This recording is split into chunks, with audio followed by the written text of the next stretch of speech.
ఉగాది పచ్చడి. పచ్చడి అని పెట్టుకున్నాము, కానీ రోట్లో వేసుకోము, దంచుకోము. అయితే ఆ ఉగాది పచ్చడిలో ఉన్నటువంటి షడ్రుచులు ఏవైతే ఉన్నాయో వాటి యొక్క కలయికే మన జీవితం. వాటినన్నింటినీ కూడా ప్రతి ఒక్క వ్యక్తి వారి వారి జీవన గమనంలో వారు అనుభవిస్తారు అనేటువంటి సత్యాన్ని మనకి ఈ ఉగాది పచ్చడి తెలియజేస్తుంది అనేటువంటి విషయం.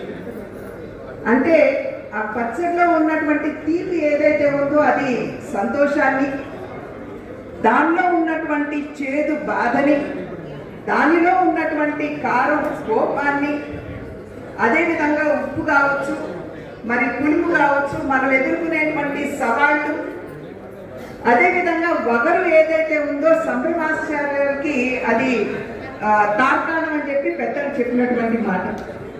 ఎప్పుడైతే మనం చేదుని స్వీకరించగలిగేటువంటి ధైర్యం మనకు ఉంటుందో దాని వెంటనే మనకి తీపి కూడా వస్తుంది అనేటువంటి ఒక సందేశం ఇచ్చేటువంటిదే మన ఉగాది పచ్చడి అని మనం గ్రహించాలి.